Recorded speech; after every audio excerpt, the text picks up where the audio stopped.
আচ্ছা, আমাদের এরকম মনে হয় না যে আমার ফেসবুক অ্যাকাউন্টটা হ্যাক হয়েছে কিনা? আমার ফেসবুক অ্যাকাউন্ট অন্য কেউ গোপনে চালাচ্ছে কিনা? বা অন্য কেউ ফোনে অ্যাক্সেস নিছে কিনা? আসলে এই জিনিসটা চেক করতে পারবেন একটা সেটিংসে, আমি দেখিয়ে দিচ্ছি, স্ক্রিনটা ফলো করেন। এটা চেক করতে হলে সর্বপ্রথম আপনাকে ফেসবুকের যে অফিসিয়াল অ্যাপস আছে এই অ্যাপসে চলে আসবেন। এখানে আসার পরে উপরে যে 3 ডট মেনু আছে এখানে ক্লিক করে দেবেন।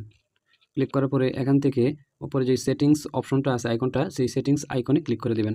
তারপর এখানে ক্লিক করবেন। এখান থেকে একটু স্ক্রল করলে পাবেন এখানে password and security. Password and security অপশনে ক্লিক করে দিবেন। তারপরে এখানে দেখেন হোয়ার ইউ লগ ইন, এই অপশনে ক্লিক করে দিবেন। তো এখানে দুইটা অপশন শো করতেছে, একটা হচ্ছে ফেসবুক অ্যাকাউন্ট, একটা হচ্ছে ইনস্টাগ্রাম অ্যাকাউন্ট।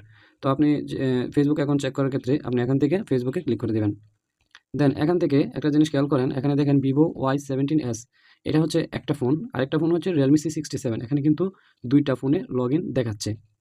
তো আপনি যদি ফেসবুক অ্যাকাউন্ট ইউজ করেন, আপনার এখানে যদি এরকম ২টা ডিভাইস শো করে, এরকম ২টা ডিভাইস শো করে, তাহলে আপনি বুঝে নিবেন আপনি ছাড়াও আপনার ফোন অন্য কেউ ইউজ করছে।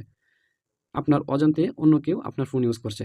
আর যদি এখান থেকে শুধুমাত্র আপনার একটা ডিভাইস দেখায় এরকম, যে দিস ডিভাইস, জাস্ট আপনার একটা ডিভাইস দেখায় আর এগুলা এরকম না থাকে, তাহলে আপনি বুঝে নিবেন আপনার অ্যাকাউন্ট ঠিক আছে, শুধু আপনি ইউজ করতেছেন। আর এই জিনিসটা কীভাবে লগ আউট করে দিবেন, এখান থেকে একটু নিচের দিকে স্ক্রল করলে দেখেন, আমি দেখাইতেছি, এখান থেকে নিচের দিকে স্ক্রল করে select device to log out, এই অপশনে ক্লিক করে দিলে, এই অপশনে আপনি ক্লিক করে দিলেই হয়ে যাবে আপনার শপথ থেকে, ফোন থেকে আপনার লগ আউট হয়ে যাবে। এক্ষেত্রে আপনি নতুন করে একটা পাসওয়ার্ড সেট করতে পারেন এবং নিরাপদে ফেসবুক ব্যবহার করতে পারেন। ধন্যবাদ সবাইকে। ভিডিওটি ভালো লাগলে অবশ্যই লাইক, কমেন্ট, শেয়ার করে দিবেন। এরকম ভিডিও পেতে, ইম্পর্টেন্ট ভিডিও পেতে ভিডিওটি সেভ করে রাখতে পারেন, যা পরবর্তীতে কাজে লাগতে পারে। ধন্যবাদ সবাইকে।